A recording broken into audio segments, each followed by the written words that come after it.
media, etika politik dan pemerintahan, akan membahas sebuah proyek yang berjudul analisis literatur tentang jenis pelanggaran asasi netralitas ASN pada pemilu 2024 di Provinsi Banten. dan yang akan dihormati kepada Bapak Febrian Awan Badrudin MPD serta Ibu Ria Erika Salti MSI.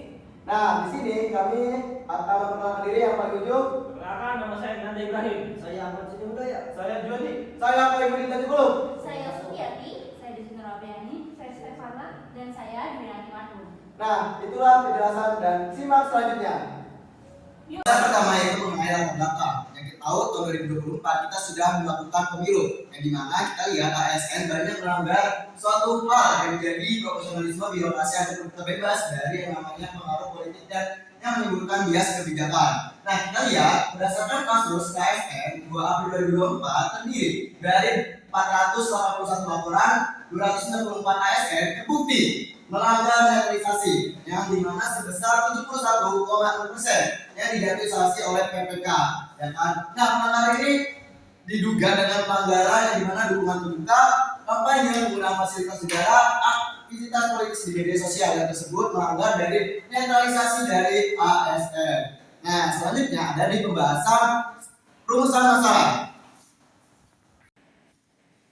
Nah, selanjutnya yaitu melihat dari rumusan masalah. Di sini akan membahas tentang bagaimana konsep dan prinsip netralisasi ASN menurut peraturan. Yang kedua yaitu apa jenis pelanggaran yang ditemukan di Banten selama pemilu tahun 2024. Selanjutnya yaitu apa faktor penyebab dari pelanggaran ASN menurut literatur. Nah, yang terakhir yang akan kita bahas yaitu bagaimana upaya penegakan hukum, kesadaran, dan mekanisme sanksi. Penasaran dengan rumusan sebuah masalahnya? Yuk, simak selanjutnya. Lanjut kepada tujuan penelitian kita. Yang pertama, untuk menguraikan konsep dan prinsip netralitas ASN sesuai dengan peraturan perundang-undangan di Indonesia. Yang kedua, untuk menganalisis bentuk-bentuk pelanggaran yang terjadi yang dilakukan oleh ASN dalam pemilu 2024 di Provinsi Banten.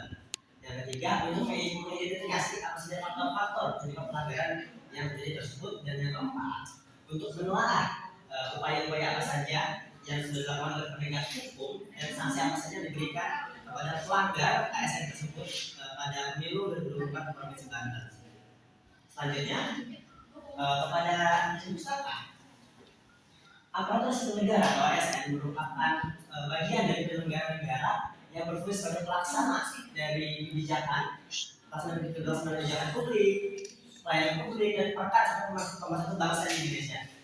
Berdasarkan Undang-Undang Nomor 5 Tahun 2014 tentang ASN atau aparatur sipil negara, ASN ini harus menjunjung tinggi baik tingkat atau prinsip dari profesionalitas, akuntabilitas, dan bebas dari intervensi politik yang ada. Selanjutnya, prinsip netralitas ASN ini berarti setiap ASN atau aparatur sipil negara wajib bersikap tidak memihak dan tidak terlibat dalam aktivitas politik yang dimana praktis yang dapat mempengaruhi kinerja atau keputusan dari hasil pemilihan yang ada. Berikutnya, konsep netralitas ASN memiliki dasar hukum yang kuat dalam sistem perundang-undangan Indonesia sendiri. Selain Undang-Undang Nomor 5 Tahun 2014, terdapat juga Peraturan Pemerintah Nomor 94 Tahun 2021 tentang Disiplin Pegawai Negeri Sipil yang menegaskan bahwa setiap pelanggaran terhadap asas netralitas dapat dikenakan hukuman disiplin, mulai dari ringan hingga berat. Berikutnya, surat keputusan bersama SKP Nomor 2 Tahun 2022 menjadi panduan penting bagi instansi pemerintah dalam melakukan pembinaan dan pengawasan terhadap ASN menjelang pemilu. Nah, dari situ netralitas ASN sendiri bagi pelanggar-pelanggarnya bisa mendapatkan hukuman, mulai dari hukuman ringan, sedang hingga berat. Nah, mungkin juga yang tadi sudah dijelaskan, beberapa pelanggaran ASN ini mulai dari pendukungan terhadap politik, terus juga menggunakan fasilitas negara untuk kepentingan politik. Yang selanjutnya yaitu ada metodologi. Pendekatan yang kami gunakan dalam penelitian pada kali ini yaitu adalah pendekatan kualitatif deskriptif, dilakukan untuk mengetahui secara lebih dalam mengenai fenomena dari pelanggaran netralitas ASN pada pemilu 2024 di Provinsi Banten. Seperti yang dikatakan oleh Creswell, bahwa penelitian kualitatif merupakan bentuk metode dalam penelitian saat akan memahami permasalahan pada manusia maupun sebuah gambaran secara menyeluruh, lalu dipaparkan dalam rangkaian kata memberikan data yang rinci dari sumber informasi yang terpercaya. Pada penelitian kali ini kami menggunakan metode studi literatur yang dimana menurut Sugiono dalam Topoli ada teknik pengumpulan data yang dimana penelitian ini kami menggunakan studi literatur yang dimana menurut Sabir dalam motif Sugiono mengungkapkan dalam penelitian kualitatif penelitian kedokteran sebagai instrumen utama. Nah, dengan demikian penelitian perlu memiliki pembahasan teoritis dan wawasan yang luas. Nah, kemampuan bertanya, menganalisis, memotret, dan mengkonstruksikan situasi menjadi lebih jelas dan bermakna adalah keterampilan yang diperlukan oleh peneliti sebagai instrumen penelitian. Nah, dalam penelitian ada dibagi beberapa tahap. Yang pertama itu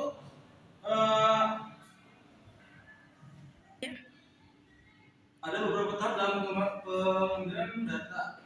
Yang pertama itu studi dokumentasi yang mana mengambil atau mengutip sumber dari beberapa sumber seperti peraturan, berita, ataupun kasus-kasus pelanggaran. Yang kedua itu ada studi non partisipatif untuk kembali memperluas wawasan mengenai netralitas ASN dan pelanggaran HAM yang terjadi. Selanjutnya itu ada teknis analisis data. Nah, data ini diperoleh dari berbagai sumber dengan menggunakan teknik pengumpulan data yang bermacam-macam, yaitu triangulasi, dan dilakukan secara terus-menerus sampai data itu jenuh. Nah, dengan pengamatan yang terus-menerus tersebut itu mengakibatkan variasi data tinggi sekali. Nah, data yang diperoleh pada umumnya itu adalah data kualitatif, walaupun tidak menolak data kuantitatif, sehingga teknik analisis data yang digunakan sebelum ada polanya yang jelas. Lokasi dan waktu penelitian.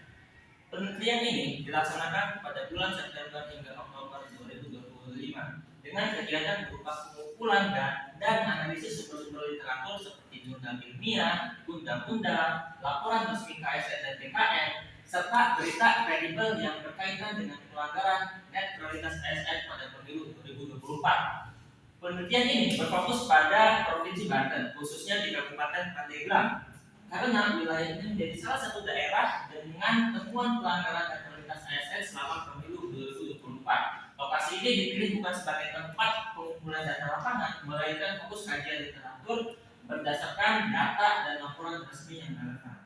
Jadi dapat saya simpulkan bahwa walaupun kami menggunakan metode studi literatur, kami tetap memfokuskan kajian kami yaitu di Kabupaten Pandeglang, Banten, karena di sana ditemukan beberapa kasus pelanggaran netralitas ASN. Jadi lokasi ini kami jadikan sebagai konteks kajian, bukan lokasi penelitian lapangan. Selanjutnya mengenai kerangka konseptual, yang dimana penelitian ini berangkat dari pemahaman bahwa netralitas aparatur sipil negara atau ASN merupakan prinsip dasar dalam menjaga profesionalisme dan integritas birokrasi. Jadi ASN ini diharapkan tidak berpihak kepada salah satu calon atau partai politik dalam setiap tahapan pemilu agar kepercayaan publik terhadap penyelenggara pemilu tetap terjaga. Namun, praktiknya pelanggaran terhadap prinsip netralitas ASN masih kerap terjadi, termasuk di wilayah Provinsi Banten, yaitu di Pandeglang. Mungkin itu saja dari saya. Terima kasih.